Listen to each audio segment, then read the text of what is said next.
नमस्कार मित्रों, कैसे हैं आप लोग? अच्छे होंगे, इसी उम्मीद के साथ आज की क्लास स्टार्ट करते हैं। आज की इस क्लास में आपका बहुत बहुत स्वागत और अभिनंदन करते हैं दोस्तों। लगातार क्लासेज आपको उपलब्ध करवा रहे हैं। आज की ये शानदार क्लास रहेगी दोस्तों, इसलिए सभी हमारे जितने भी साथी हमें सुन रहे हैं इस वीडियो के माध्यम से अच्छे से आप क्लास को देखिए और डेली क्लास से आप जुड़िए। आपका कोई भी सवाल रहता है तो आप ज़रूर कमेंट कर सकते हैं। तो चलिए दोस्तों, आज की इस शानदार क्लास को हम आप तक पहुंचाते हैं। ये रही आज की क्लास।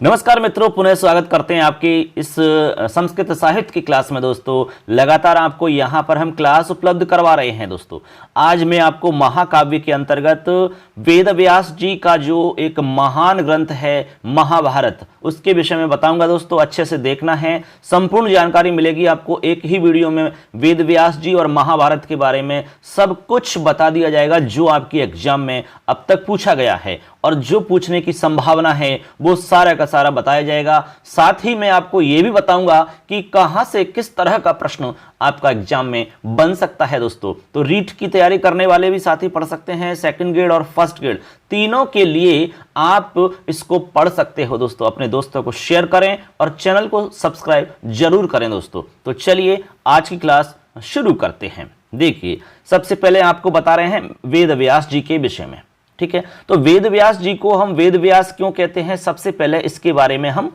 आपको थोड़ा सा बता रहे हैं। देखिए वेद विभाग कर्ता इनको कहा जाता है। वेद व्यास जी को वेद विभाग कर्ता कहते हैं, यानी इन्होंने जो हमारे वेद हैं उनका विभाग किया है, उनका विभाजन इन्होंने किया है, उनका संकलन इन्होंने किया है, ऐसे आप समझ सकते हैं। तो वेदों का विभाजन या फिर यूं कहें वेदों का संकलन कर्ता कौन है, तो उत्तर होगा वेद व्यास जी, ठीक है। अब वेद व्यास जी को वेद व्यास क्यों कहते हैं, हमने लिखा है। देखिए वेदों का विस्तार करने के कारण इनको वेद व्यास कहते हैं, यानी वेदों का विस्तार करने के कारण ये वेद व्यास जी कहलाए। जिस प्रकार व्यास जो होते हैं वो एक कथा के माध्यम से बीच में कोई प्रसंग आ गया उसकी व्याख्या इत्यादि करते हुए मतलब प्रवचन कहते हैं, उसी तरह से यहाँ पर विस्तार रूप दिया है इन्होंने, वेदों का विस्तार किया है, इसलिए इनको वेद व्यास ऐसा कहा जाता है। आगे देखो यहाँ लिखा है संस्कृत में वेदानाम विस्तार है कृत है येन सह वेद व्यास है, ठीक है। तो ऊपर हमने हिंदी में लिखी लाइन और नीचे संस्कृत की लाइन लिखी गई है, ऐसे आप समझ सकते हैं। तो यहाँ पर आपको पता चल गया कि वेद व्यास जी को वेद व्यास क्यों कहा जाता है। कह सकते हैं कि विन्यास वेदान यस्मात् सह वेद व्यास है, ठीक है। जिसके द्वारा वेदों का विभाजन किया गया है, उनका संकलन किया गया है, उनका विभाग किया गया है, उनका नाम हो गया वेद व्यास, ठीक है। अब दोस्तों एक प्रश्न आता है यहां से जो एग्जाम में पूछा भी गया है कि वेद व्यास जी का उपनाम कौन सा है। यह प्रश्न पूछा हुआ प्रश्न है, तो याद रखना है वेद व्यास जी के उपनाम में आपको दो नाम याद रखने हैं। एक तो इनको हम वादरायण कहते हैं, बादरायण, और दूसरा इनको कहते हैं पाराशर्य, पाराशर्य। तो एक हो गया वादरायण, दूसरा हो गया पाराशर्य। ये उपनाम में ध्यान रखने होंगे हमें। एग्जाम में सवाल निश्चित रूप से बनता है इस तरीका का, क्योंकि एग्जाम में पहले पूछा गया है। मैंने जो पिछले पेपर हुए हैं, चाहे वो फर्स्ट ग्रेड का हुआ है, चाहे आपका रीट का है, सीटेट इत्यादि का है, सेकंड ग्रेड का है, वो कोई भी पेपर है, उनमें से सारे प्रश्नों को यहां पर इकट्ठा किया गया, इसमें समाहित कर दिया गया है, ठीक है ना, ऐसे। और जो संभावित हैं उनको भी इसमें शामिल किया गया है, इसलिए हर लाइन आपके लिए वेरी वेरी मोस्ट इंपॉर्टेंट है। अच्छे से सुनना और चैनल को जरूर सब्सक्राइब करना, क्योंकि लगातार आपको हम कोर्स उपलब्ध करवा रहे हैं। टेस्ट सीरीज भी मैं लेके आऊंगा आपके लिए, और हमारा मोबाइल एप्लीकेशन है मिशन संस्कृत ज्ञान, जैसा कि स्क्रीन पर देख रहा है आपको टॉप कॉर्नर पर, उसको भी प्ले स्टोर से आप डाउनलोड करके ज्वाइन कर सकते हैं क्लास। अब देखिए मूल नाम की बात करते हैं कि भाई वेद व्यास जी का मूल नाम क्या है। तो इनका जो मूल नाम है मित्रों वो है कृष्णद्वैपायन। क्या नाम है? कृष्णद्वैपायन। इनका जो नाम है ना, मूल नाम, वो वेद व्यास नहीं है, इनका नाम है कृष्णद्वैपायन। अब उनको कृष्ण तो इसलिए कहते हैं भैया कि जन्म से काला रंग होने के कारण, जो कृष्ण का मतलब होता है ना काला सांवला, तो कृष्ण तो इसलिए कहते हैं क्योंकि जन्म से ही ये काले रंग के थे। और दूसरा है आपका द्वैपायन। द्वैपायन इसलिए कहते हैं क्योंकि द्वीप पर तपस्या के कारण इनको द्वैपायन कहते हैं। इन्होंने द्वीप के ऊपर तपस्या करी, घोर तपस्या करी द्वीप के ऊपर, इसलिए उनका नाम द्वैपायन हो गया। और ये जन्म से काले रंग के होने के कारण ये कृष्ण कहलाए, इसलिए सम्मिलित होकर के हो जाता है कृष्ण द्वैपायन। एक बात को स्पष्ट कर रहे हैं, ठीक है। तो पता चल गया भाई कृष्ण द्वैपायन का मतलब क्या है। इनका मूल नाम है, वेद व्यास जी का मूल नाम यदि पूछा जाता है तो उत्तर देना होगा कृष्ण द्वैपायन। और कृष्ण क्यों कहते हैं, जन्म से काले रंग के होने के कारण। द्वैपायन क्यों कहते हैं, द्वीप पर तपस्या करने के कारण। ऐसे ध्यान रखना है। आगे चलिए कुछ और जानकारी बताते हैं। इनके पिता का नाम देखिए, पिता का नाम है पाराशर मुनि। वेद व्यास जी के पिता का नाम है पाराशर मुनि। माता जी का नाम है सत्यवती, यह आपने महाभारत में पढ़ा होगा। माता जी इनकी सत्यवती, पिता पाराशर मुनि। और निवास की बात करें तो उत्तरापथ हिमालय में इनका निवास स्वीकार किया जाता है। ठीक है दोस्तों, इस तरह से यहाँ पर हमने जो मेन फैक्ट हैं वो आपको हमने बता दिए हैं। ऐसे अब आगे चलते हैं। यहाँ तक जितनी भी बातें बताई हैं इनमें से एक सवाल आपका जरूर बनता है, इसलिए हर लाइन को याद रखना, बार बार सुनना, अपने जितने भी दोस्त हैं उन तक पहुंचाइए जिससे कि उनको भी फायदा मिल सके यार। चलो अब रचनाओं की बात करें कि वेद व्यास जी ने कौन कौन सी रचनाएं की हैं, एक बार उन पर भी नजर डालते हैं।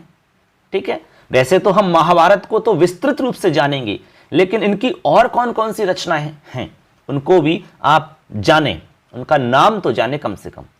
सबसे पहले महाभारत। महाभारत को तो हम डिटेल से जानेंगे। ठीक है, एक तो महाभारत इनका मेन ग्रंथ कह सकते हैं, मेन रचना इनकी कह सकते हैं। इसके बाद वेदों का संकलन और विभाजन का इनका मुख्य काम रहा है, इसकी हम रचना भी कह सकते हैं। वेदों का संकलन व विभाजन ये इनकी एक रचना मानी जा सकती है, क्योंकि ये बहुत ही विशेष काम है इनका। इसके बाद में 18 पुराण इनकी रचना। 18 पुराण आपने सुना भी होगा, अष्टादश पुराणेषु व्यासस्य वचनद्वयम् परोपकाराय पुण्याय पापाय परपीडनम। ये पंक्ति आपने सुनी होगी, ये लाइन आपने सुनी होगी ऐसी। इसके बाद में है ब्रह्मसूत्र। ब्रह्मसूत्र इनकी रचना है। इसके बाद में है भैया देखिए अध्यात्म रामायणम। अध्यात्म रामायणम इनकी रचना है, किसकी, वेद व्यास जी की। और इसके बाद 6 नंबर पे देखिए भगवत गीता। क्या है, भगवत गीता। तो भगवत गीता तो आप जानते ही हैं, भगवान के द्वारा गाई गई, भगवान के द्वारा उपदिष्ट की गई, जिसमें उपदेश व्याख्या के रूप में बताए गए हैं, वही तो भगवत गीता है। श्री कृष्ण अर्जुन को इसमें उपदेश देते हैं, या फिर यूं कहें कि भगवान के द्वारा जो गाई गई हो उसका नाम हो गया भगवत गीता। समझ गए ना। तो इस तरह से हमने यहाँ पर 6 आपको रचनाएं बताई हैं, ये आपको ध्यान में रखनी है, ये आपके लिए मोस्ट हैं। वेद व्यास जी की कौन कौन सी रचनाएं हैं तो याद रखना है, महाभारत, वेदों का संकलन विभाजन, 18 पुराण, ब्रह्म सूत्र, अध्यात्म रामायणम, भगवत गीता। ठीक, अब चलते हैं आगे। आगे देखिए यहां पर हमने लिखा है कि इनकी वंशावली क्या रही है। वंशावली की बात करते हैं, व्यास जी की वंशावली की तरफ भी एक बार हम नजर डालते हैं। सबसे पहले देखिए वशिष्ठ ऋषि हुए हैं इनके वंश में, पीढ़ी के अंदर, पीढ़ी की बात कर रहे हैं या वंश कह सकते हैं, वशिष्ठ ऋषि। इसके बाद में शक्ति का जन्म हुआ है, फिर शक्ति से पाराशर जी का जन्म हुआ है, पाराशर जी का। ठीक, हमने आपको बताया था कि पिता का नाम पाराशर मुनि है, तो पाराशर जी का जन्म हुआ शक्ति से। इसके बाद में पाराशर से जन्म हुआ है वेद व्यास जी का, और वेद व्यास से जन्म हुआ है शुकदेव का। तो ये इनका एक वंश कह सकते हैं, एक पीढ़ी दर पीढ़ी ये इनकी वंशावली हम समझ सकते हैं। वशिष्ठ, शक्ति, पाराशर, वेद व्यास और शुकदेव, ये आपको ध्यान में रखना होगा। तो ये दोस्तों हमने आपको जानकारी दी वेद व्यास जी के बारे में।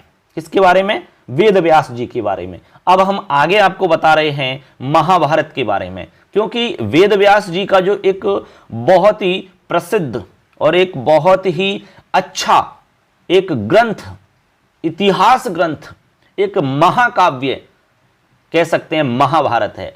तो महाभारत की हम जानकारी करते हैं, महाभारत के बारे में हम समझते हैं कि क्या कुछ खास है, क्या विशेष है महाभारत के अंदर, जहां जहां से एग्जाम में प्रश्न पूछे जा सकते हैं वो सारी बातें आपको यहां पर मिलेंगी दोस्तों। तो चलिए महाभारत के बारे में अब समझते हैं। देखिए आगे चलिए मित्रों, अब हम बता रहे हैं महाभारत के विषय में जानकारी।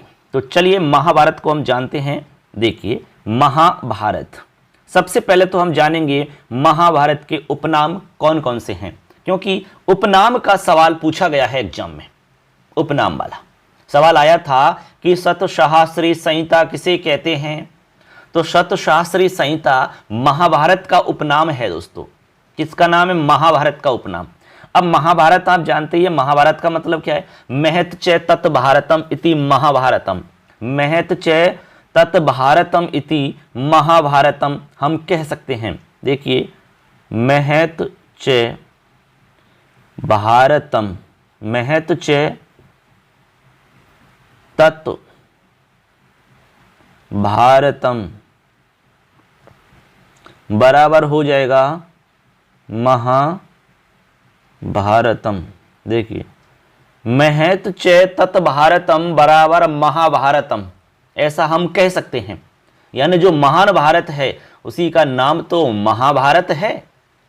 ठीक है, अब चलो उपनाम जानते हैं, जहां से एग्जाम में प्रश्न पूछे जा सकते हैं वो सबको यहां पर मैंने नोट किया है। देखिए सबसे पहले इसका उपनाम है विश्व साहित्य का सबसे बड़ा ग्रंथ।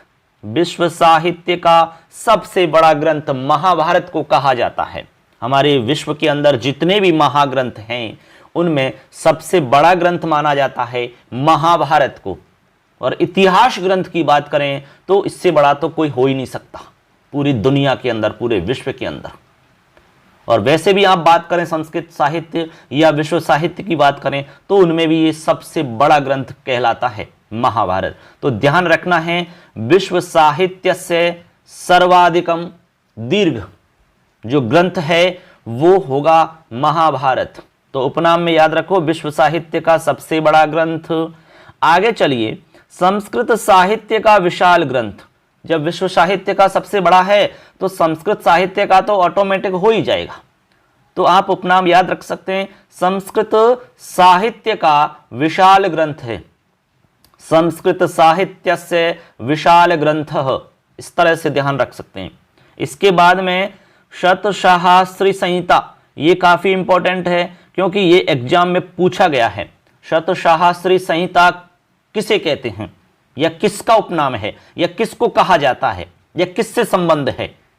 तो शतशास्त्री संहिता दोस्तों हम कहेंगे महाभारत को। अब क्यों कहेंगे एक बात समझ लो। शत यानी होता है दोस्तों 100, शत यानी 100 और सहस्र यानी हजार, सहस्र यानी हजार। ठीक है, और संहिता का मतलब होता है संकलन करना, जोड़ करना। संधि का दूसरा नाम है संहिता। तो संधि के अंदर हम जोड़ करते हैं, योग करना। तो जहां पर 100,000 श्लोकों का योग है, संकलन है, उसका नाम है महाभारत। तो जिसमें 100,000 श्लोक हैं उसका नाम महाभारत है, इसलिए इसका नाम दिया गया है शतशास्त्री संहिता। ठीक है, ऐसे आगे चलिए। इसको कहते हैं इतिहास पुराण या इतिहास काव्य कहते हैं इसको, यह भी इसका उपनाम है। इतिहास पुराण या इतिहास काव्य, इस रूप में भी हम इसको जानते हैं। क्योंकि इतिहास काव्य इसलिए है क्योंकि इसके अंदर धार्मिक, राजनैतिक, आर्थिक, सांस्कृतिक, आध्यात्मिक इत्यादि विषयों का वर्णन हमें प्राप्त होता है।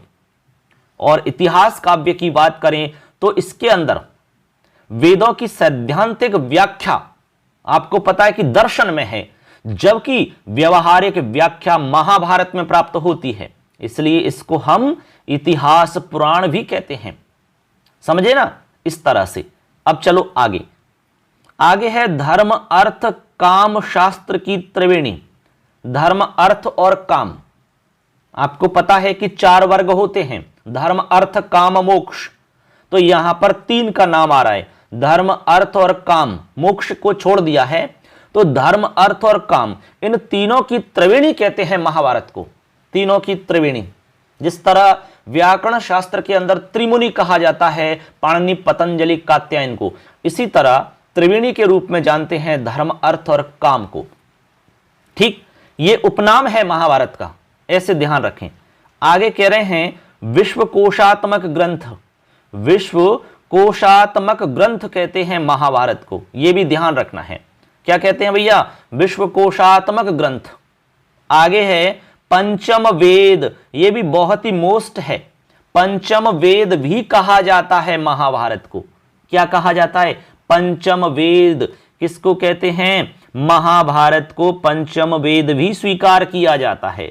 आपको पता है कि वेद 4 होते हैं, लेकिन हमारा जो महाभारत है उसको पंचम वेद माना गया है। भारतः पंचमो वेद है महाभारत।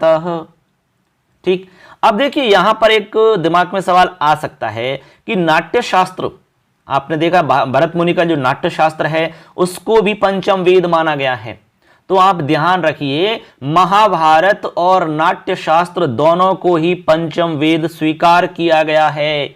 अब ये ऑप्शन में देख करके आप अच्छे से समझ लेना, महाभारत को पंचम वेद कहते हैं, इसके अलावा नाट्य शास्त्र को भी पंचम वेद कहा जाता है। ये 2 बात ध्यान रखनी है आपको, ठीक है? ऐसे इसके बाद में आगे चलिए, कार्ष्ण वेद, इसको हम कार्ष्ण वेद भी कहते हैं, महाभारत को कार्ष्ण वेद भी कहते हैं। क्यों कहते हैं भैया? इसलिए कहते हैं कृष्ण द्वैपायन द्वारा प्रणीत होने के कारण, रचित होने के कारण इसको हम कार्ष्ण वेद भी कहते हैं। ऐसे आपको ध्यान रखना है।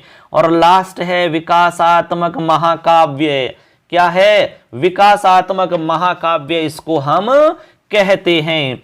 अब क्यों कहते हैं विकासात्मक महाकाव्य? इसलिए कहते हैं क्योंकि महाभारत के विकास के क्रम में मुख्य रूप से हम 3 चरणों की चर्चा करते हैं, क्योंकि इसका जो विकास है वो 3 चरणों में माना जाता है, जय संहिता, भारत संहिता और महाभारत। ऐसे इसका 3 क्रम में विकास हुआ है। हम आगे बताएंगे अभी आपको कि किस तरह से इसकी विकास यात्रा रही है, वो हम आगे जानेंगे। तो विकासात्मक महाकाव्य भी इसका उपनाम है। इस तरह से मित्रों यहां पर मैंने आपको काफी सारे उपनाम बताए हैं और उनके बारे में थोड़ी सी संक्षिप्त जानकारी भी मैंने दी है। तो उम्मीद करते हैं आपको ये सब अच्छे से याद रहेगा और यहां से आपके एग्जाम में सवाल जरूर पूछा जाएगा, ठीक है ना? ऐसे अब देखिए एक बात और कही जाती है महाभारत के विषय में। क्या कहते हैं? विषय की दीर्घता के कारण कहा जाता है, यानी इसमें जो विषय है ना वो बहुत दीर्घ माना गया है, बहुत ही दीर्घ विषय वस्तु है इसके अंतर्गत, इसलिए कहा जाता है। क्या कहा जाता? देखिए, यन्न भारते तन्ने भारते, ये एक प्रसिद्ध लाइन है, यन्न भारते तन्ने भारते। मतलब क्या हुआ इसका? इसका मतलब हुआ कि यत न भारते, जो भारत में नहीं है, तत न भारते, वो भारत में नहीं है। फिर मतलब क्या हुआ? जो भारत में नहीं है वो भारत में नहीं है। मतलब ये हुआ कि एक भारत का मतलब यहां महाभारत आपको ध्यान रखना है और दूसरा भारत का ध्यान रखना है भारत देश।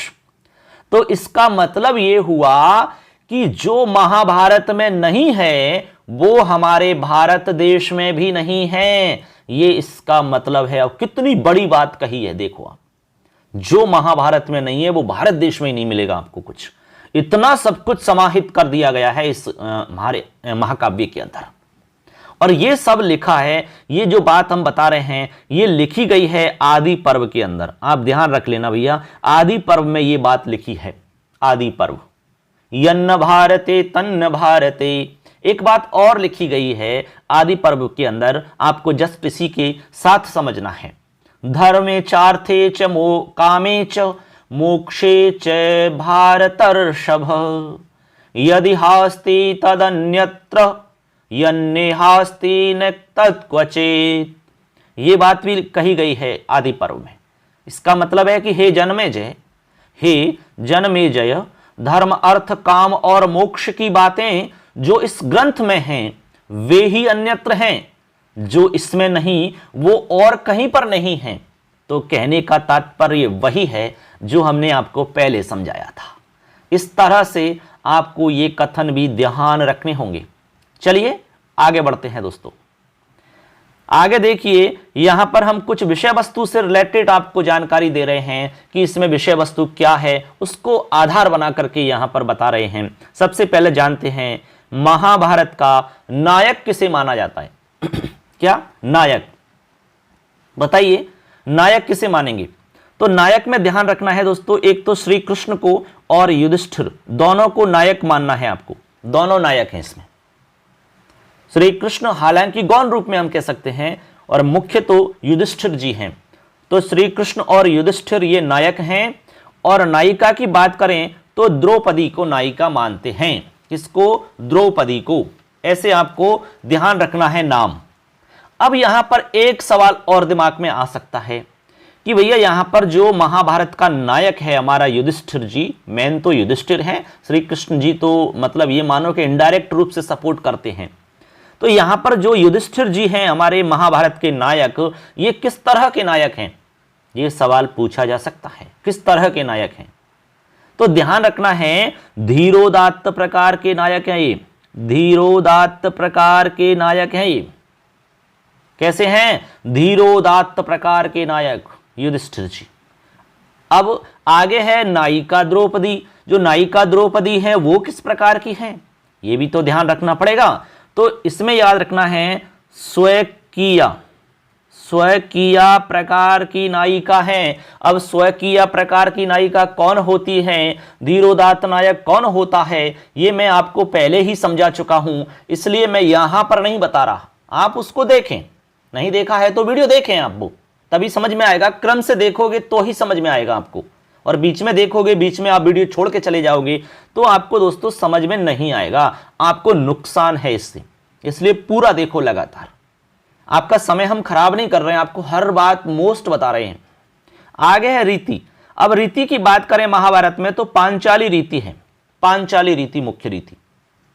अब पांचाली रीति क्या होती है भाई, ये भी तो बता चुका हूं मैं आपको। तो पांचाली रीति भी आपको समझ में आनी चाहिए। अल्प समास से युक्त और गौड़ी और वैदर्भी का मिश्रण हम कह सकते हैं, ऐसे ध्यान रखना है आपको। इसके बाद में छंद की बात करें तो अनुष्टुप छंद है इसका। कौन सा है भैया? अनुष्टुप छंद। और इसमें प्रमुख पुरुषार्थ की बात करें कि इसके अंदर जो प्रमुख पुरुषार्थ है वो कौन सा माना गया है, तो वो है मोक्ष। मोक्ष पर ज्यादा फोकस किया गया है। मेन टारगेट मोक्ष पर इसमें फोकस करके बताया है। आप देख सकते हैं भगवान श्री कृष्ण जब अर्जुन को समझा रहे होते हैं तो वहां पर ज्यादा फोकस मोक्ष पर किया है और कर्म पर किया है, ऐसे आप समझ सकते हैं। ठीक है, तो अब तक की जानकारी आपको समझ में आई होगी, उम्मीद करते हैं, और आगे भी समझ में आएगी। तो चलिए इस हमारे आज के जो सेशन है, क्लास है, इसको आगे बढ़ाते हैं। देखिए अब दोस्तों हम आपको बता रहे हैं कि जो हमारा महाभारत है इसके कौन कौन से संस्करण प्राप्त होते हैं। ये भी तो हमें पता रहना चाहिए कि कौन कौन से संस्करण अभी चल रहे हैं और उनमें कौन सा अच्छा माना जाता है। चलिए एक बार नजर डाल लेते हैं। देखिए दोस्तों 3 संस्करण प्रसिद्ध हैं इसके। महाभारत के 3 संस्करण प्राप्त होते हैं। कितने? 3। अब तीनों को आपको हम बता रहे हैं, यहां पर लिखा हुआ है। देखिए 3 संस्करणों में एक है कलकत्ता संस्करण। इसमें हरिवंश पर्व शामिल है। मैं आपको बताऊंगा कि हरिवंश पर्व क्या है, इसके बारे में भी आपको जानकारी दी जाएगी। ठीक है, हरिवंश पर्व के बारे में डिटेल से बताऊंगा मैं। इसके बाद में है हमारा सेकंड नंबर पे बंबई संस्करण। बंबई संस्करण में कहते हैं कि भाई इसमें हरिवंश जो हमारा पर्व है वो शामिल नहीं है, उसका अभाव है। यहां पर हरिवंश पर्व का यहां पर अभाव माना जाता है। किसका अभाव माना जाता है? हरिवंश पर्व का अभाव माना जाता है। किसमें? बंबई संस्करण में अभाव माना जाता है, ऐसे आपको यहां समझना है। इसके बाद में आगे हमारा लास्ट मद्रास संस्करण। कौन सा है? मद्रास संस्करण, इसमें हरिवंश पर्व शामिल है। तो हरिवंश पर्व एक में नहीं है, कौन सा है? बंबई संस्करण। कलकत्ता संस्करण में है, मद्रास में है, जबकि बंबई संस्करण में इसका अभाव है। अब हरिवंश पर्व क्या है वो मैं आपको आगे बताऊंगा, थोड़ा सा इंतजार रखिए, ठीक है ना। अब चलते हैं, आगे बढ़ते हैं, विषय वस्तु को हम आगे बढ़ा रहे हैं। देखिए, चलिए दोस्तों, विषय वस्तु को आगे बढ़ाते हैं। अब हम आपको बता रहे हैं महाभारत का विभाजन किस तरह से होता है। चलिए विभाजन समझते हैं। काफी इंपॉर्टेंट है ये बिंदु विभाजन वाला, क्योंकि यहां से बहुत सवाल पूछे गए हैं और हर एग्जाम में पूछे जाते हैं दोस्तों। तो चलिए विभाजन समझते हैं। मैं आपको बताऊंगा कि कौन कौन से सवाल पूछे जाते हैं, वो भी समझाऊंगा आपको। भाई आपको पता चलेगा ना कि किस तरह के सवाल आते हैं, क्योंकि हमें इसलिए पता है क्योंकि हमने एग्जाम दी है, इसलिए हमें इस बात का पता है कि कैसे कैसे प्रश्न आ सकते हैं। आप जब एग्जाम दोगे तो आपको भी अंदाजा लग जाएगा कि किस तरह के सवाल पूछे जा सकते हैं। चलिए सबसे पहले बात करते हैं पर्व की। हमारा जो महाभारत है ये पर्वों में विभक्त है। पर्व जैसे बहुत सारे ग्रंथ सर्गों में विभक्त होते हैं, कोई आपका अध्यायों में विभक्त है, कोई अंकों में विभक्त है, कोई विच्छेद इत्यादि अलग अलग नामों से विभक्त किया जाता है। तो यहां पर महाभारत का जो विभाजन है वो पर्वों के हिसाब से किया गया है। पर्व, ठीक है, एक प्रकार से अध्याय मानो आप। तो ये हमारे टोटल पर्वों की बात है। 18 पर्व हैं दोस्तों। महाभारत में कुल 18 पर्व हैं। मैंने आपको एक श्लोक भी बताया था, अष्टादश पुराणेषु व्यासस्य वचनद्वयम्। 18 पुराणों में व्यास जी की 2 बात प्रसिद्ध हैं, परोपकाराय पुण्याय पापाय परपीडनम। ये 2 बात फेमस है उनकी। तो कितने पर्व हैं? 18। इसके बाद में याद रखना है उपपर्व। उपपर्व हैं टोटल 100। कितने हैं? 100। ये भी ध्यान रखना है। प्रश्न आता है कि महाभारत में कुल पर्व हैं 18, कुल उपपर्व हैं कुल उपपर्व में आएगा 100। क्या आएगा? 100। आगे है अध्याय। यदि अध्याय की बात आती है कि महाभारत में कुल कितने अध्याय हैं, तो याद रखना है 1923 अध्याय हैं। 1923 अध्याय महाभारत में हैं। अब दोस्तों जो पर्व हैं उन पर्वों को अध्यायों में बांटा गया है। लेसन, जैसे अंग्रेजी में लेसन होता है ना हमारा पाठ, इस तरह से उसको बांट दिया, क्योंकि एक पर्व तो बहुत बड़ा होता है, इसलिए उसको अध्यायों में बांट दिया और सरल बनाने के लिए, ठीक है ना, समझने की दृष्टि से, और विभाजन सरल हो जाए इस वजह से। इसके बाद में श्लोक की बात आती है कि भैया महाभारत में कितने श्लोक हैं, यह भी प्रश्न पूछा जा सकता है विषय वस्तु से। 1 लाख श्लोक लगभग हैं इसमें, लगभग 1 लाख श्लोक हैं इसमें। और जो हरिवंश पर्व की हमने चर्चा की थी, हरिवंश पर्व को जोड़ने पर ही 1 लाख श्लोक होते हैं इसमें। जब हरिवंश पर्व शामिल नहीं होगा तो वहां 1 लाख श्लोक नहीं होते। अब एग्जैक्ट की बात करें तो जो हमारे शास्त्र इत्यादि हैं जहां से हमें जानकारी मिलती है, उसके हिसाब से इसमें 96,244 श्लोक माने जाते हैं। 96,244 श्लोक इसमें माने जाते हैं। इसको हम लगभग कह रहे हैं 1 लाख श्लोक, लगभग 1 लाख श्लोक। और हरिवंश पर्व शामिल होता है तो इसमें 1 लाख श्लोक हो जाते हैं। ऐसे आपको इसमें ध्यान रखना है, ठीक है ना। अब एक विशेष बात और इसमें नीचे लिखी है, कर्ण पर्व का कोई भी उपपर्व नहीं है। यह बात आपको ध्यान रखनी है। और जितने भी पर्व हैं उन सबके उपपर्व मिलेंगे आपको। उपपर्व हैं तभी तो 100 उपपर्व हुए हैं, यानी पर्व के अंदर भी सब पर्व, और उसके अंदर भी विभाजन कर दिया, पर्व का भी उपपर्व बना दिया, ऐसे, ठीक है ना। ये तो एक पर्व हो गया मुख्य, फिर उसके अंदर भी और बना दिया दूसरा, ऐसे। तो कर्ण पर्व जो है, कर्ण पर्व, उसका कोई उपपर्व नहीं है, बाकी के हैं, ऐसे आपको समझना है, ठीक है ना। अब चलिए आगे मैं आपको बता रहा हूं कि वो 18 पर्व कौन से हैं, आखिर उनका नाम आपको ध्यान रहना चाहिए। अब पर्वों में से और क्या प्रश्न आ सकता है वो भी मैं आपको बताऊंगा, तो उसको अच्छे से समझना है और सुनना है। दोस्तों पर्वों का सबसे पहला प्रश्न तो यह है कि भाई कितने पर्व हैं। ये तो एकदम आसान सा सवाल है, हो सकता है नहीं भी पूछा जाए। 18 पर्व हैं आपके। हमारा जो महाभारत है, उस महाभारत की जो कथानक है, उस कथानक को या विषय वस्तु को 18 पर्वों में बांट दिया गया है। कहां? 18 पर्वों में। अब दोस्तों यहां से एक आध बार ऐसा सवाल पूछा गया है कि 8वें नंबर का पर्व कौन सा है। सातवें नंबर का पर्व कौन सा है, छठवें नंबर का पर्व कौन सा है, ऐसा भी सवाल एग्जाम में पूछा गया है।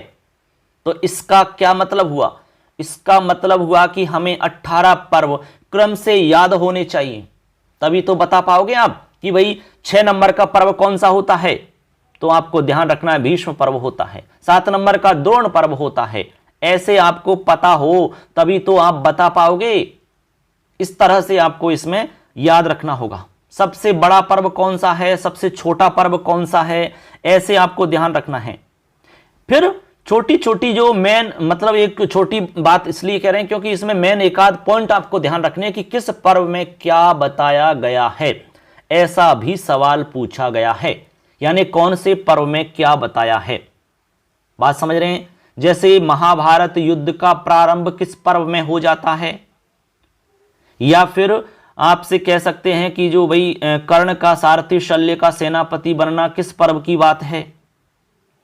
ऐसे मतलब कोई भी विषय वस्तु देकर के आपसे सवाल कर सकते हैं। जनमेजय का सर्प यज्ञ किस आपके पर्व में होता है, या फिर कह सकते हैं द्रौपदी स्वयंवर का जो हमारा कार्य है वो किस पर्व का है, या अर्जुन द्रौपदी का विवाह किस पर्व का है, लाक्षागृह जो जलता है, लाक्षागृह वाली जो घटना है वो किस पर्व से जुड़ी हुई है। ऐसे जो विषय वस्तु है ना मेन उससे रिलेटेड सवाल बन सकते हैं। तो मैं एक बार वो विषय वस्तु भी बता दूंगा शॉर्ट में, आप नोट कर लेना काफी में, ठीक है ना। ऐसे तो सबसे पहले तो आपको नाम ध्यान रखने हैं, नाम, और वो भी क्रम से।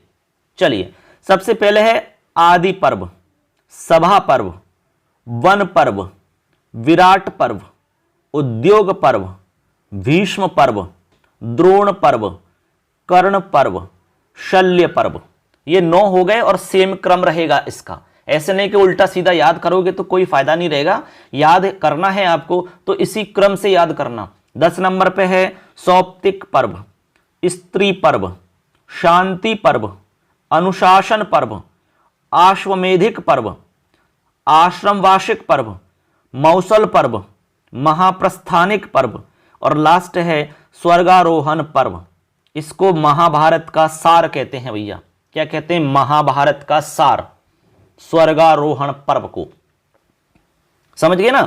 अब मैं आपको शॉर्ट में बता रहा हूं क्योंकि वीडियो काफी लंबा हो जाता है ना, इसलिए मैं आपको शॉर्ट में बता रहा हूं कि हर पर्व में क्या विशेष बातें हैं। एक बार शॉर्ट में आप फटाफट सुन लीजिए। सबसे पहले है जैसे कि आपका आदि पर्व। तो आदि पर्व में क्या है सुन लो। आदि पर्व के अंदर विषय वस्तु क्या है मुख्य, वो मैं आपको बता रहा हूं, सुन लीजिए। इसके अंदर है दोस्तों जनमेजय का सर्प यज्ञ, इसके अलावा देवताओं द्वारा समुद्र का मंथन, कौरव पांडवों का इसमें जन्म होता है, लाक्षागृह की घटना इससे जुड़ी हुई है, और द्रौपदी का स्वयंवर, अर्जुन द्रौपदी का विवाह। इसके अलावा इसमें पांडवों द्वारा आधा राज्य प्राप्त करके इंद्रप्रस्थ नगर बसाना, ये सारी बात आदि पर्व की है, इसलिए इनको नोट कर सकते हो आप। आगे चलिए, आगे है सभा पर्व। मैं जल्दी बता रहा हूं क्योंकि भाई वीडियो काफी लंबा हो जाएगा, नहीं तो मैं डिटेल से बताऊंगा। तो आदि पर्व के बाद में सभा पर्व में क्या है, सभा पर्व में ध्यान रखना है युधिष्ठिर द्वारा राजसूय यज्ञ किया जाना। राजसूय यज्ञ, ये भी प्रश्न बन गया कि भाई युधिष्ठिर के द्वारा कौन सा यज्ञ किया है, राजसूय यज्ञ, और किस पर्व से जुड़ा हुआ है ये आपका जो कार्य है, तो सभा पर्व से जुड़ा हुआ है। इसके अलावा याद रखना है इसी सभा पर्व में श्री कृष्ण के द्वारा शिशुपाल का वध, धूत क्रीड़ा का आयोजन इसी पर्व में होता है, द्रौपदी का चीरहरण जो है वो सभा पर्व का ही है, और भीम द्वारा जरासंध का वध इसी सभा पर्व का मुख्य विषय है। आगे चलिए वन पर्व। वन पर्व के अंदर पांडवों को 12 वर्ष का वनवास होता है। इसके अलावा अर्जुन द्वारा शिव से पाशुपत अस्त्र प्राप्त किया जाता है। आपने किराता अर्जुनियम एक महाकाव्य पढ़ा होगा 12वीं जी का, उसमें यही तो है सब कुछ। इसके अलावा नल दमयंती की कथा है, सावित्री कथा है, ठीक है, और महाभारत के अधिकांश उपाख्यान इसी पर्व में हैं, ऐसे आप कह सकते हैं। तो ये वन पर्व के आपके सारे विषय हो गए। इसके बाद में विराट पर्व में क्या है भैया, विराट पर्व के अंदर पांडवों का विराट नगर में 1 वर्ष का अज्ञातवास रहता है। उसमें सभी जो पांडव हैं द्रौपदी सहित अलग अलग वेश बदल करके काम करते हैं, 1 साल तक छुप करके रहते हैं, राजा विराट के पास में रहते हैं। इसी विराट पर्व के अंदर भीम द्वारा द्रौपदी पर आसक्त कीचक का वध किया जाता है। कीचक जो है वो द्रौपदी पर आसक्त हो जाता है, प्रेम करने लगता है। भीम को पता चलता है तो भीम उसका वध कर देता है, मार देता है उसको। इसके अलावा कौरवों द्वारा विराट की गायों का अपहरण करना और अभिमन्यु और उत्तरा का विवाह हो जाता है। उत्तरा कौन है? राजा विराट की लड़की यानी कि राजकुमारी थी। अभिमन्यु के साथ में उनका प्रेम प्रसंग होता है और उनकी शादी हो जाती है विराट पर्व के अंदर। इसके बाद में उद्योग पर्व। उद्योग पर्व में क्या होता है? पांडवों के दूत के रूप में श्री कृष्ण द्वारा कौरवों की सभा में जाना, यानी श्री कृष्ण को दूत बना करके कौरवों के पास भेजा जाता है। आपने दूत घटोत्कचम, फिर आगे घटोत्कच की बात आगे आएगी, ठीक है ना, ऐसे। इसके बाद में है विराट रूप दिखाना भगवान का, दुर्योधन द्वारा शांति प्रस्ताव अस्वीकार कर देना, फिर युद्ध की तैयारियां हो जाती है इसी उद्योग पर्व के अंदर। आगे है भीष्म पर्व। भीष्म पर्व के अंदर क्या है? महाभारत का युद्ध जो है ना वो प्रारंभ हो जाता है और श्री कृष्ण के द्वारा यहां पर अर्जुन को उपदेश जो दिया गया है वो भीष्म पर्व में ही दिया गया है, तो यहां से प्रश्न बन सकता है, ठीक है ना, ऐसे। इसके बाद में है द्रोण पर्व। द्रोण पर्व में क्या है? द्रोणाचार्य सेनापति बनते हैं। अर्जुन द्रोणाचार्य का युद्ध होता है, चक्रव्यूह के अंदर अभिमन्यु का वध हो जाता है। उसके बाद में अर्जुन के द्वारा जयद्रथ का वध किया जाता है, कौरवों द्वारा घटोत्कच का वध किया जाता है और अंत में द्रोणाचार्य का वध हो जाता है। ये है द्रोण पर्व के अंदर। इसके बाद में कर्ण पर्व में क्या है? सूत पुत्र कर्ण सेनापति बनते हैं और अंत में कर्ण का वध हो जाता है। यही मुख्य विषय वस्तु है कर्ण पर्व की। शल्य पर्व में क्या है? शल्य पर्व के अंदर कर्ण का सारथी शल्य का सेनापति बनना होता है, यानी कर्ण का जो सारथी है उसका नाम है शल्य, और इसमें अंत में शल्य का भी वध हो जाता है, ऐसे।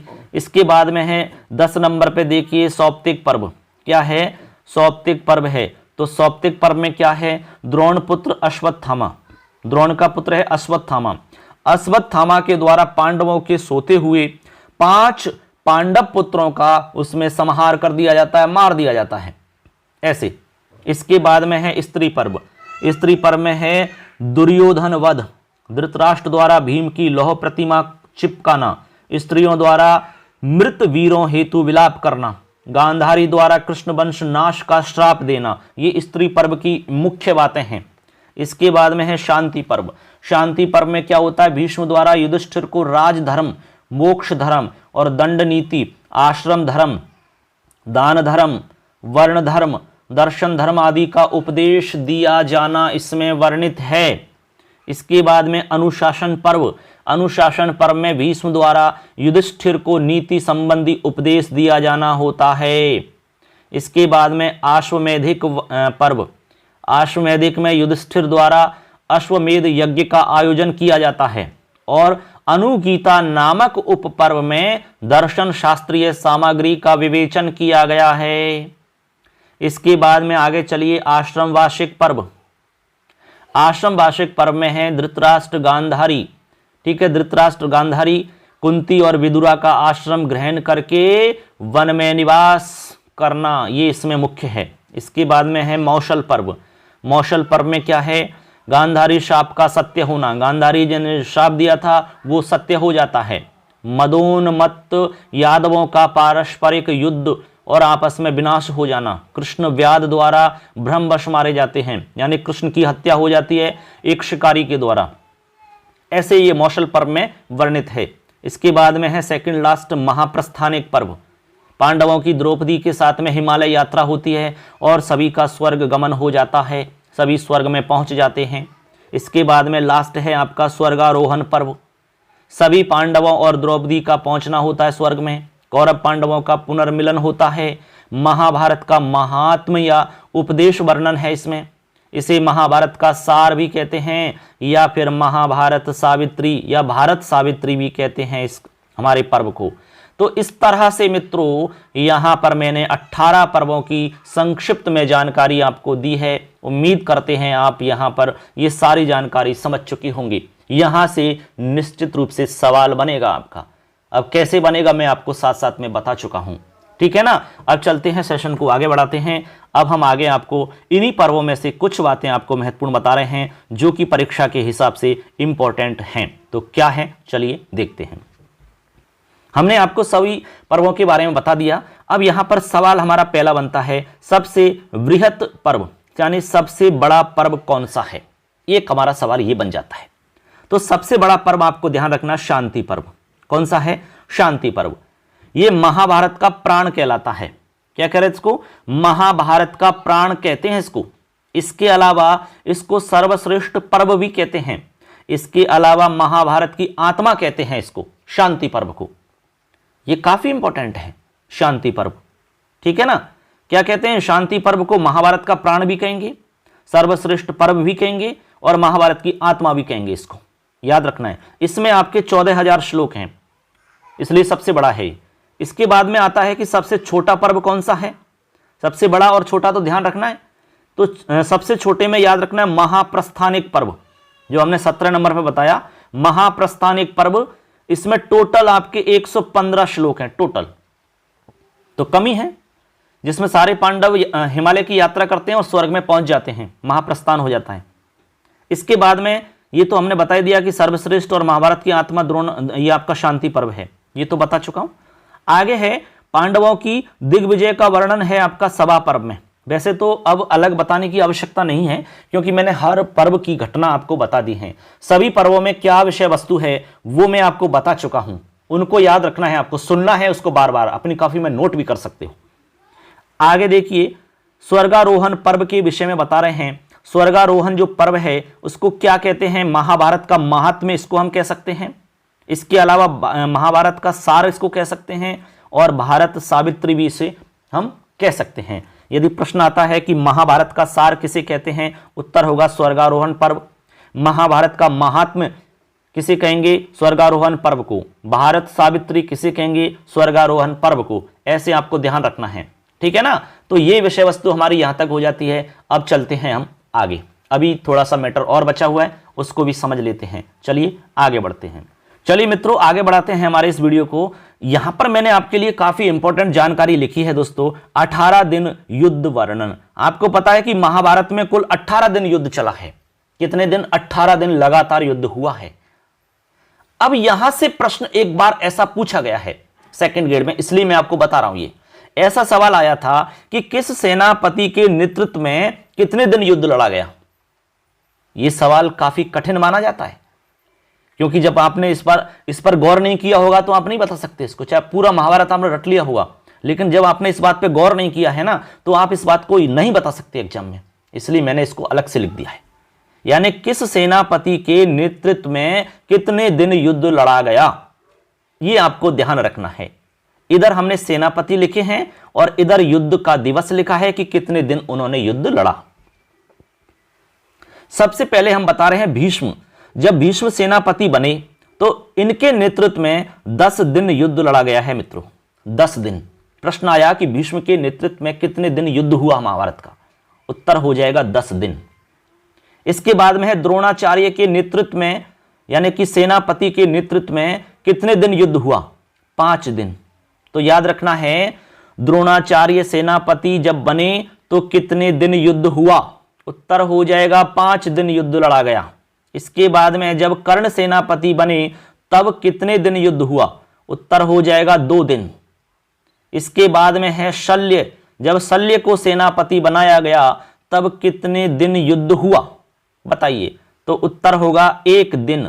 और ये आपका लास्ट दिन है, 18वां दिन है। ये 18वां, ये आपका लास्ट दिन है। आप जोड़ सकते हैं सभी को। देखिए 10 और 5 15, 15 और 2 17 और 1 18, ये आपके 18 दिन हो जाते हैं टोटल। तो इस तरह से 18 दिन युद्ध चला। भीष्म के नेतृत्व में 10 दिन, द्रोणाचार्य के नेतृत्व में 5 दिन, कर्ण के नेतृत्व में 2 दिन, शल्य के नेतृत्व में 1 दिन युद्ध लड़ा गया है। ये काफी मोस्ट आपके फैक्ट हैं, ध्यान रख लेना अच्छे से। कितना भी कठिन सवाल पूछेंगे ना तो इससे ज़्यादा कठिन नहीं होगा फिर वो। ये यदि फैक्ट याद है तो आपके लिए सारे सवाल आसान हो जाएंगे। ठीक है ना। अब चलते हैं आगे। अब देखिए दोस्तों, मैं आपको विकास क्रम बता रहा हूं। विकास क्रम से भी सवाल पूछा गया है, इसलिए पूरा विकास क्रम ध्यान रख लो मस्तिष्क में। जो कोई सवाल पूछेगा तो गलत ही नहीं होगा आपका। विकास क्रम या फिर विकास यात्रा महाभारत की क्या रही है, यानी कि जो आप वर्तमान में महाभारत देख पा रहे हैं या महाभारत जिस रूप में आप देखते हैं वो डायरेक्ट नहीं बना, वो एक स्टेप बाय स्टेप एक विकास क्रम उसका चला है, तब जाकर के महाभारत इस रूप में उसको हम देख पा रहे हैं। क्या रहा है उसका विकास क्रम, चलिए जानते हैं। सबसे पहले क्रम में जय संहिता बनी। क्या बनी? जय संहिता। इसको हम मौलिक रूप कह सकते हैं, जय संहिता। इसमें टोटल 8800 श्लोक हैं, 8800 इसमें श्लोक हैं जय संहिता के अंदर। अब धीरे धीरे महाभारत तक पहुंचेंगे हम। अब जय संहिता मौलिक रूप कह सकते हैं, इसमें टोटल श्लोक 8800 श्लोक हैं। अब इसमें और क्या बात है, व्यास ने वैशंपायन को इसको सुनाया है। व्यास जी ने वैशम्यपायन को सुनाया है इस कथा को, जय संहिता। ये इसका मुख्य आपका विषय है। एक बात याद रखनी है, इसमें उपाख्यान नहीं है, किसी भी तरह के उपाख्यान नहीं दिए गए।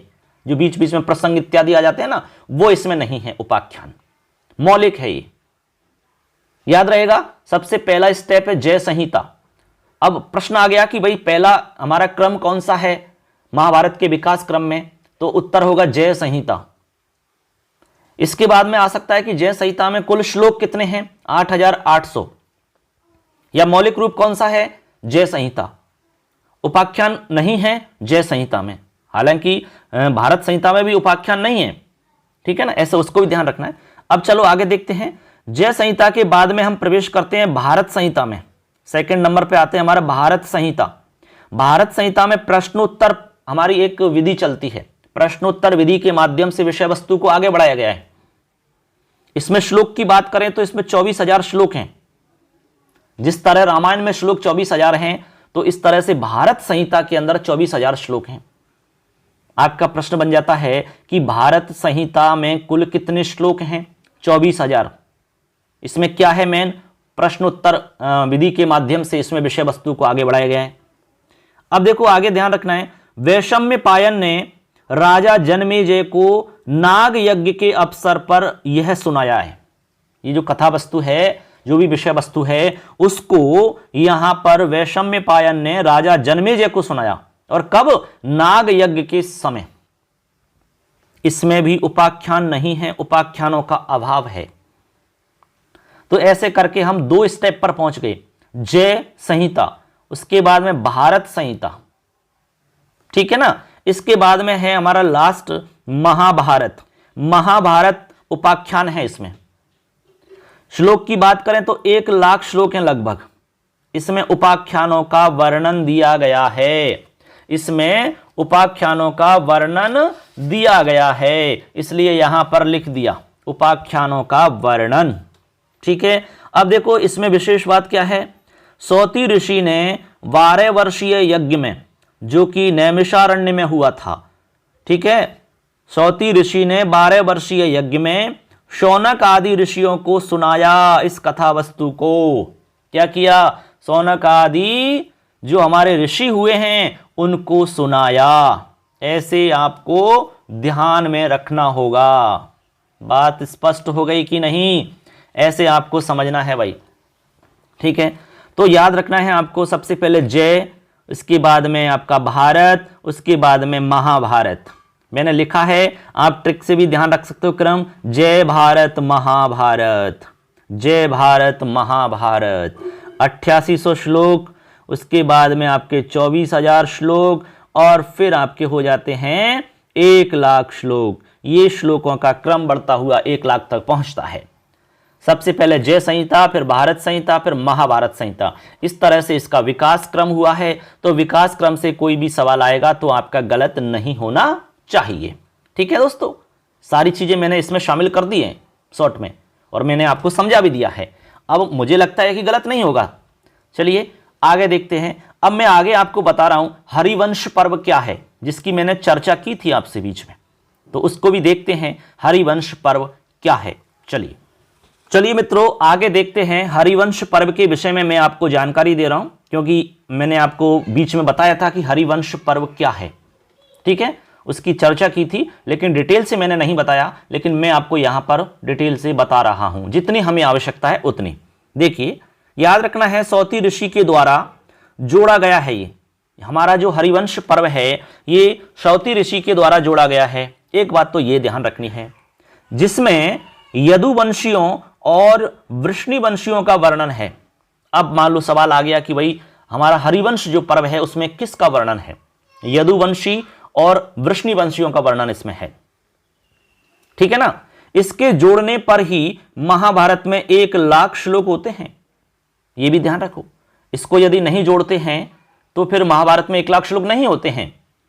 ऐसे मैंने जब आपको संस्करण बताए थे तो उसमें बताया था कि भाई किस संस्करण में इसका अभाव है और किस संस्करण में ये शामिल है। जब शामिल है तो 1,00,000 श्लोक हो रहे हैं, और अभाव है वहां 1,00,000 श्लोक नहीं हो रहे हैं। ऐसे हो गया इसका मतलब। आगे देखो, इसको महाभारत का परिशिष्ट पर्व या खिल पर्व कहते हैं। ऐसे आपको याद रखना है, परिशिष्ट पर्व या खिल पर्व कहते हैं। ये नाम ध्यान रखने हैं आपको। यदि प्रश्न आया कि महाभारत का परिशिष्ट पर्व किसे कहा जाता है, उत्तर होगा हरिवंश पर्व। ये आपके 18 पर्वों के अलावा है। प्रश्न आया कि खिल पर्व किसे कहते हैं, उत्तर हो जाएगा हरिवंश पर्व को खिल पर्व कहते हैं। ऐसे अब हमारा जो हरिवंश पर्व है मित्रों, इस हरिवंश पर्व को हमने 3 जगह बांट दिया। कितनी जगह? 3 जगह। इस हरिवंश पर्व के 3 भाग हैं। पहला भाग है हरिवंश पर्व, दूसरा भाग है विष्णु पर्व, और तीसरा भाग है भविष्य पर्व। अब इनमें क्या क्या है? हरिवंश पर्व जो पहला है, इसके अंदर कृष्ण के पूर्वजों का वर्णन दिया गया है। भगवान कृष्ण के पूर्वजों का वर्णन इसमें दिया गया है। विष्णु पर्व है हमारा दूसरा भाग, इसमें श्री कृष्ण की लीलाओं का वर्णन किया गया है। भगवान श्री कृष्ण ने जो लीलाएं करी हैं उनका वर्णन है इसमें। इसके बाद में तीसरा है भविष्य पर्व, इसके अंदर कलयुग के प्रभाव का वर्णन है। कलयुग का क्या प्रभाव रहेगा वो वर्णन किया गया है इसमें। तो ये आपको ध्यान रखना है। एक फैक्ट हरिवंश से संबंधित याद रखना है। हरिवंश पर्व से आनंदवर्धन ने इस पर्व को महाभारत का अंग माना है। किसको? हरिवंश पर्व को आनंदवर्धन जी ने महाभारत का अंग स्वीकार किया है। ये लाइन आपको ध्यान रखनी है। तो इस तरह से हरिवंश पर्व में आपको ये बातें ध्यान रखनी है। बहुत ज्यादा बातें आपको ध्यान नहीं रखनी। एग्जाम के हिसाब से ये आपके लिए पर्याप्त हैं, इतना आपको ध्यान रखना है। ठीक है ना? आगे चलिए, आगे इसमें कुछ फैक्ट बता रहे हैं हम महाभारत से रिलेटेड, विषय वस्तु पर आधारित, उनको भी समझ लेते हैं, जहां से एग्जाम में प्रश्न आपके बन सकते हैं। देखिए, महाभारत का रचना समय कितना माना जाता है, यानी इसका जो रचना का समय है, यानी कि इसकी रचना कितने टाइम में हुई है, तो उत्तर याद रखना 3 वर्ष का समय लगा इसमें। 3 वर्ष इसका रचना काल माना जाता है। एक श्लोक भी मिलता है, त्रिभिवर्षै सदोत्थ्याहि कृष्ण द्वैपायनो मुनि महाभारतमाख्यानम कृतावानम इदम उत्तमम। इस तरह से एक श्लोक भी मिलता है, जिससे पता चलता है कि भाई इसके रचना समय में 3 वर्ष का टाइम लगता है। ठीक है ना? ऐसे इसके बाद में याद रखना मंगलाचरण। ये भी मोस्ट हमारे लिए प्रश्न बनता है कि महाभारत का मंगलाचरण क्या है। महाभारत का मंगलाचरण याद रखना है, नारायणं नमस्कृत्य नरं चैव नरोत्तमं देवी सरस्वतीं व्यासः ततो जयमुदीरयेत्। ये हमारा हो जाता है महाभारत का मंगलाचरण। ऐसे आपको महाभारत का मंगलाचरण याद रखना है इस तरह से। ठीक है? और भी विषय वस्तु हैं जो मुख्य हैं, वो भी बताई हैं। जैसे पांडु की पत्नी कौन है, तो पांडु की 2 पत्नी हैं, कुंती और माद्री। इसके बाद में भीष्म की माता का नाम क्या है? गंगा। भीष्म के पिता का नाम क्या है? शांतनु। भीष्म देह त्याग करते हैं किसमें? अनुशासन पर्व में। ये भी आपको ध्यान रखना है। तो ये छोटी छोटी बातें हैं, वैसे आप जानते होंगे इनको, तो फिर भी एक बार तरोताजा हो जाएंगी सारी बातें। इसके बाद में है पांडवों का वनवास समय कितना रहता है, तो टोटल बात करें तो इसमें 13 वर्ष का वनवास रहता है उनका। 12 वर्ष प्लस 1 वर्ष का अज्ञातवास। अब अज्ञातवास का मतलब है कि वो इस तरह से 1 वर्ष उनको निकालना है कि किसी को दिखाई नहीं दे, किसी को पता नहीं चले कि वो कहां है। वेश बदल करके, छुप करके, कैसे भी 1 वर्ष निकालना होता है। अब वो वेश बदल करके 1 वर्ष तक कहां रहे बताइए। तो उसके बारे में भी मैंने लिखा है, आगे पूरी डिटेल मैंने बताई है, क्योंकि वहां से सवाल आए हैं, बहुत बार एग्जाम में पूछे गए सवाल, इसलिए वो भी बताना जरूरी था, तो मैंने उसको बताया। आगे देखते हैं। अब देखिए मित्रों, वनवास के समय पांडवों का जो छद्म नाम था और उनका काम था वो क्या रहा है, वो मैंने यहां लिखा है। देखिए, वनवास के समय में जब 1 वर्ष का जो वनवास काल था उस समय उनका क्या नाम था, क्योंकि वो छद्म रूप में रहे थे, यानी वेश बदल करके रहे थे वो। उनको यही तो कहा गया अज्ञातवास, आपको 1 साल निकालना है, अज्ञातवास। उन्होंने क्या काम किया था और कहां रहे थे? तो सबसे पहले तो आपको बता दें कि विराट राजा के पास रहे थे, राजा विराट के पास रहे थे। अब उन्होंने क्या काम किया और उनका नाम क्या था उस समय? सबसे पहले है युधिष्ठिर। युधिष्ठिर का नाम युधिष्ठिर नहीं था, उनका नाम था कंक। कंक नाम रखा गया, और इनका काम था ब्राह्मणों के रूप में कार्य किया इन्होंने, यानी जो मतलब ब्राह्मण कार्य करता है ना, वही काम करता है, जैसे राजा को सलाह देना, ठीक ना, इसके अलावा दूत क्रीड़ा में राजा का सहयोग करना, ये सब काम उसके ही रहते थे, कंक के। और कंक कौन था? युधिष्ठिर। इसके बाद में भीम। भीम का नाम था वनवास काल में वल्लभ। क्या नाम था? वल्लभ। इसका काम था रसोईया, क्योंकि ज्यादा ताकतवर थे ना वो, इसलिए कहा कि भाई तो रसोई पे काम करो, मसाला पीसो, सब्जी इत्यादि बनाओ, खाना बनाओ सबके लिए। ये काम दिया गया था रसोईया का। किसको? भीम को। और इसका जो नाम था ना भीम का, वो था वल्लभ, छद्म नाम। याद रखना, छद्म नाम क्या था भीम का? वल्लभ। इसके बाद में अर्जुन। अर्जुन का नाम था बृहन्नला। बृहन्नला, याद रखना, बृहन्नला नाम था अर्जुन का। तो अर्जुन का काम था उत्तरा की नृत्य शिक्षिका थी ये, यानी जो राजा विराट की पुत्री थी राजकुमारी उत्तरा, उसके लिए नृत्य सिखाने का काम किया इन्होंने, बृहन्नला अर्जुन ने। ठीक है ना? ऐसे इसी उत्तरा के साथ में अभिमन्यु की शादी होती है बाद में। आगे है नकुल। नकुल का नाम था ग्रांथिक। क्या नाम था? ग्रांथिक। और इसका काम था अश्वपालक, जो अश्व घोड़ा थे ना उनका पालन करना, देखरेख करना। इसके बाद में सहदेव का नाम था तंत्रीपाल। क्या नाम? तंत्रीपाल। ये थे गोपालक, गाय इत्यादियों की सेवा करना, देखरेख करना। इसके बाद में द्रौपदी थी। द्रौपदी का जो नाम था वो था सैरंध्री। सैरंध्री। इसका काम था रानी की केश संधारिका, यानी जो रानी थी ना उनके बालों को संभालना, बालों में डिजाइन से बनाना, बालों की देखरेख करना, ये सब काम दिए गए थे द्रौपदी को। तो इस तरह से मैंने बता दिया कि वनवास काल में पांडवों का क्या नाम था वनवास में, यानी छद्म रूप में वेश बदल करके जो उन्होंने नाम रखा अपना, वो ये था। उन्होंने क्या काम किया था वो काम भी बता दिया है। इनमें से कोई भी सवाल आए तो गलत नहीं होना चाहिए आपका।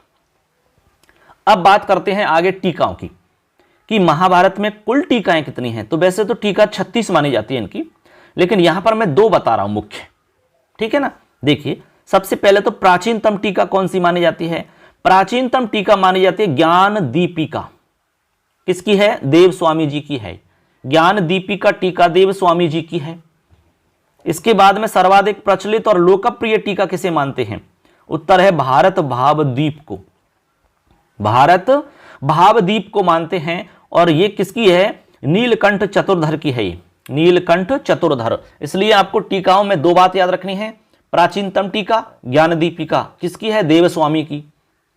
इसके बाद में सर्वाधिक प्रचलित और लोकप्रिय टीका भारत भावदीप की, यानी भारत भावदीप नाम है और नीलकंठ चतुर्धर की है। कुल टीका 36 मानी जाती हैं। तो आपको ये 2 फैक्ट याद रखने हैं। ठीक है? ऐसे क्लियर? आगे बढ़िए। अब देखिए दोस्तों, आगे हम बता रहे हैं उपजीव्य काव्य। उपजीव्य, आपको पता है कि ये तो बहुत बड़ा ग्रंथ है हमारा। अब इस पर आधारित बहुत सारे ग्रंथ लिखे गए हैं, बहुत सारे ग्रंथ। महाभारत को आधार बना करके बहुत सारे ग्रंथों की रचना की गई है, इसलिए इसको उपजीव्य काव्य हम कहेंगे। कई ग्रंथों को जन्म देने में यह सहायक है, कई ग्रंथों का जन्म हुआ है इससे, इसलिए उपजीव्य काव्य है। अब कौन कौन से ऐसे ग्रंथ हैं? सबसे पहले तो बृहत्त्रयी का नाम याद रखना है। बृहत्त्रयी, यानी जो हमारे बृहत्त्रयी हैं उनका भी उपजीव्य काव्य महाभारत ही है। अब बृहत्त्रयी में हमारे 3 ग्रंथों का नाम आता है।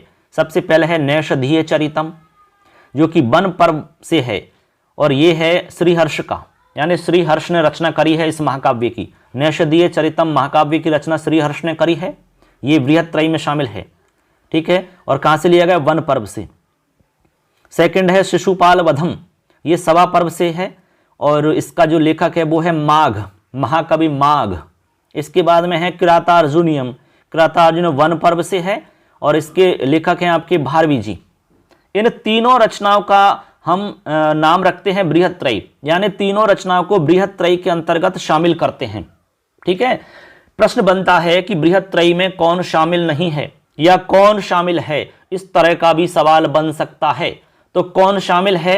नैषधीय चरितम, शिशुपाल वधम, किरातार्जुनियम। आप शॉर्ट में याद रख सकते हैं, नई ऐसे याद रख सकते हैं इसका, देखो नई शिकी, ऐसे मैंने तो क्या इसी तरह याद रखा है इसको, नई शिकी। ये हमारा नई शिकी से याद रखना है आपका बृहत्त्रयी। नई का मतलब नैषधीय चरितम, शी का मतलब शिशुपाल, की का मतलब किरातार्जुनियम। ठीक है ना। अब नैषधीय चरितम श्रीहर्ष माघ भारवी, श्री माभा, श्री माभा, ऐसे याद रखें, श्री मा और भा, श्री मा भा, मा भा, ये बा नहीं है भा है। ठीक है, श्री मा भा, ऐसे। तो श्री माँ भा का मतलब हो गया, श्री का मतलब श्रीहर्ष, माँ का मतलब माघ और भा का मतलब भारवी। ऐसे आप ध्यान रख सकते हैं, एक तरीका है, तो अपना तरीका आप खुद भी अपना सकते हो दूसरा, ऐसे। तो आप बृहत्त्रयी ध्यान रखना है कि बृहत्त्रयी जो है हमारे हैं, इनका उपजीव काव्य महाभारत ही है। ठीक, आगे चलिए। आगे है भारत मंजरी। भारत मंजरी किसकी है भाई? अक्षयमेंद्र की। ये भी हमारा उपजीव काव्य है, महाभारत के आधार पर ही बनाया गया है रच। इसके बाद में हमारे भास के नाटक हैं कुछ। वैसे तो भास के टोटल नाटक 13 हैं।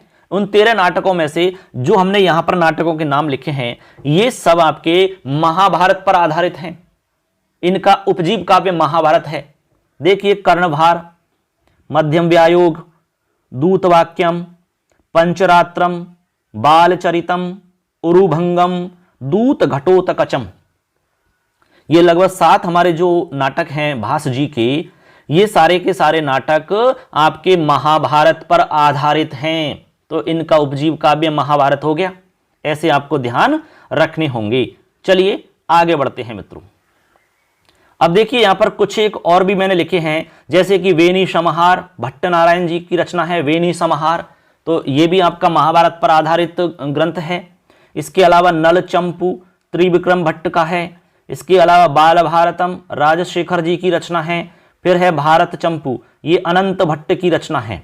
तो ये सब के सब जो हमने अभी बताए हैं आपको ग्रंथ या रचनाएं, इन सब का जो आधार है वो महाभारत है। यानी कि ये सब महाभारत पर आधारित हैं। महाभारत के हिसाब से इनकी रचना की गई है, महाभारत से ही इनका जन्म हुआ है, ऐसे आप कह सकते हैं। ठीक है ना, ऐसे। तो अब तक आप सब कुछ समझ गए होंगे। मैंने सारी बातें बहुत ही मोस्ट बताई हैं एग्जाम की दृष्टि से। अब चलिए लास्ट में मैं आपको सूक्तियां और बता रहा हूं, इसी के साथ में हमारा आज का सेशन पूरा हो जाएगा। तो चलिए सूक्ति समझ लेते हैं। इसकी जो मेन सूक्तियां हैं, देखिए प्रमुख सूक्तियां कौन कौन सी हैं। चलिए, सबसे पहले है भार्या श्रेष्ठ तमेह सखा। भार्या श्रेष्ठ तमेह सखा, इसका मतलब तो समझ में आ गया होगा कि जो पत्नी होती है वो सबसे श्रेष्ठ मित्र होती है। सबसे श्रेष्ठ मित्र यदि कोई होती है तो वो होती है पत्नी। ठीक है, अब कोई कहेगा जिसके पत्नी नहीं है, अरे भैया तो नहीं है तो हो जाएगी ऐसे। तो श्रेष्ठ मित्र पत्नी को माना गया है, ये ऐसा इसमें कहा गया है, महाभारत की बात हम कह रहे हैं। इसके बाद में है नास्ति मातृ समो गुरु। नास्ति मातृ समो गुरु, कहा कि माता के समान कोई भी गुरु नहीं हो सकता। माता के समान कोई भी गुरु नहीं हो सकता। ठीक है, आगे चलिए। माता गुरु तरा भूमि। माता गुरु तरा भूमि, यानी माता भूमि से भी श्रेष्ठ होती हैं, गुरु तरा होती हैं, यानी कि बड़ी होती हैं, श्रेष्ठ होती हैं। आगे है धारणाद धर्म मित्याहु धर्मो धारयते प्रजा। मतलब जो धारण किया जाए, धारणाद धर्म मित्याहु, जो धारण किया जाए और जिसे प्रजाएं धारण की हुई हैं वह धर्म है। ये इसका मतलब है सूक्ति का, वही धर्म है। ठीक है, आगे बढ़ो। अहिंसा परमो धर्म है, ये तो आप जानते ही हैं, अहिंसा मानवों का परम धर्म है। अहिंसा परम धर्म है। ठीक, आगे चलो। आनृशस्यम परमो धर्म है क्षमा च परमम बलम। मतलब क्या हुआ, इसका मतलब हुआ कि दया सर्वोच्च धर्म है। आनृशस्यम परमो धर्मः, जो दया है वो सर्वोच्च धर्म है और क्षमा सर्वोच्च शक्ति है, सर्वोच्च बल है, ऐसा आपको याद रखना है। आगे यतो धर्मस्ततो जयः, यतो धर्मस्ततो जयः, इसका क्या मतलब है भैया? जहां धर्म है वहां जीत है, जहां धर्म यतः धर्म ततः जय, जहां धर्म वहां जय यानी कि विजय। आगे है नास्ति विद्या समम चक्षुः, नास्ति विद्या समम चक्षु, इसका मतलब क्या हुआ? इसका मतलब है कि संसार में विद्या के समान कोई नेत्र नहीं है, चक्षु नहीं है विद्या के समान, ब्रह्म विद्या की बात है यहां पर।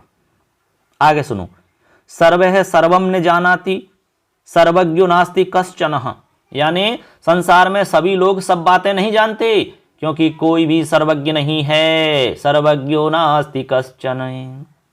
आगे है महाजनो येन गतः से पंथः, महान लोग यानी कि जो श्रेष्ठ लोग हैं, श्रेष्ठ व्यक्ति जो करते हैं उसका अनुकरण करना चाहिए, वही पंथ बन जाता है, वही रास्ता बन जाता है। आगे है धर्मो रक्षति रक्षित है, धर्म की रक्षा करने पर धर्म रक्षा करता है, यानी धर्म की रक्षा करने पर यानी धर्म की रक्षा जो करता है उसकी रक्षा धर्म करता है, ऐसा इसका मतलब है। आगे है आत्मना प्रतिकूलानि परेशान ने समाचरित, आत्मा को जो दुखदाई लगे यानी जो दुख देने वाला लगे, बुरा लगे, वैसा आचरण दूसरों के साथ में मत करिए, या फिर यूं कहें कि जो खुद को बुरा लगे, जो खुद को अच्छा नहीं लगे, वैसा आचरण या व्यवहार दूसरों के साथ कभी मत करिए, ऐसा इसका मतलब आपको समझना है। चलिए आगे और भी कुछ सूक्तियां हैं, उनको भी जान लेते हैं। आगे है हमारी सूक्ति, देखिए प्रकाश लक्षणः देवा मनुष्याः कर्म लक्षणाः, इसका मतलब क्या हुआ? इसका मतलब है कि जहां देवता को प्रकाश लक्षण बताया है, जहां देवता को प्रकाश लक्षण बताया है वहीं मनुष्य को कर्म लक्षण बताया गया है। मनुष्याः कर्म लक्षणाः, देवताओं को प्रकाश लक्षण कहा है और मनुष्यों को कर्म लक्षण बताया गया है। आगे है यथा बीजम बिना क्षेत्रमुक्तम भवति निष्फलम तथा पुरुषकारेण बिना दैवम न सिद्ध्यति, मतलब यथा बीजम बिना क्षेत्रम उक्तम भवति निष्फलम, कहा कि जिस तरह से बीज खेत में बिना बोए यानी खेत में बिना बीज बोए निष्फल रहता है खेत हमारा, जैसे कोई खेत है उस खेत में हमने बीज नहीं बोए तो बिना बीज के वो निष्फल होता है, उसी प्रकार से पुरुषार्थ के बिना भाग्य भी सिद्ध नहीं होता, पुरुषार्थ के बिना हमारा दैव या भाग्य भी सिद्ध नहीं हो सकता। इसलिए पुरुषार्थ करिए, पुरुषार्थ करना परम आवश्यक है, कार्य करना, उद्योग करना, परिश्रम करना, मेहनत करना, पुरुषार्थ करना ये जरूरी है। आगे है दानम ही महती क्रिया, दान महती क्रिया है, बड़ी क्रिया बताई गई है, महान क्रिया है। आगे है विवाहा नाम ही रंभोरु गांधर्व श्रेष्ठ उच्चते है, यानी महाभारत में ये भी एक सूक्ति आती है और इसमें बताया गया है कि विवाह में गांधर्व विवाह श्रेष्ठ माना गया है, श्रेष्ठ कहना चाहिए गांधर्व विवाह को, गांधर्व विवाह को श्रेष्ठ महाभारत में माना गया है ऐसा। तो इस तरह से हमने यहाँ पर आपको मोस्ट सूक्तियाँ बता दी हैं। इसी के साथ में हमारा आज का सेशन पूरा हो जाता है। इसमें हमने आपको वेद व्यास जी के बारे में पूरा बताया, महाभारत के बारे में संपूर्ण जानकारी दी। उम्मीद करते हैं आपको अच्छे से समझ में आया होगा दोस्तों। हमने पूरी मेहनत की है आपके लिए कि अच्छे से अच्छा कंटेंट आपको बताया जाए और वास्तव में मैंने काफ़ी अच्छा मैटर आपको दिया है। पहले जितने भी पेपर हुए उनका मैटर भी मैंने इसमें शामिल कर दिया है और आने वाले पेपर में जैसे फर्स्ट ग्रेड का पेपर होना है अक्टूबर में इसी महीने में, और आपका दिसंबर में सेकंड ग्रेड का पेपर होना है, रीट का पेपर आपका फरवरी में होगा। तो उन सभी एग्जाम्स में यहाँ से सवाल जरूर मिलेंगे, पेपर देने के बाद में आप खुद मिलान कर सकते हैं। इसलिए चैनल को सब्सक्राइब करना, अपने दोस्तों को शेयर करना और वीडियो लाइक जरूर करें दोस्तों, क्योंकि हम इतनी मेहनत कर रहे हैं तो एक छोटा सा काम आप भी कर सकते हैं। और हमारा जो मोबाइल एप्लीकेशन आपको टॉप कॉर्नर पर दिख रहा है उस एप्लीकेशन को डाउनलोड करके उसमें आप क्लास ज्वाइन कर सकते हैं। वहां आपको अतिरिक्त बहुत सारी चीज़ें मिल जाएंगी, जैसे नोट्स इत्यादि भी हम वहां पर आपको उपलब्ध करवा देंगे दोस्तों। क्लासेज वगैरह भी वहां मिल जाएंगी आपको, टेस्ट सीरीज वगैरह भी वहां है, तो आप जरूर ज्वाइन करें। तो कैसा लगा जरूर कमेंट करके बताना। आपका कोई भी सवाल है तब भी आप कमेंट कर सकते हैं। किसी भी तरह की आपकी शंका है, तैयारी से संबंधित कोई प्रॉब्लम आपकी चल रही है तो भी आप कमेंट कर सकते हैं दोस्तों। आपको निश्चित संतुष्ट करने का प्रयास किया जाएगा। तो आप सुन रहे, मैं आप सबका दोस्त लखनलाल माली। मिलेंगे नेक्स्ट क्लास में, तब तक के लिए जय हिंद, जय तु भारतम, जय तु संस्कृतम। धन्यवाद।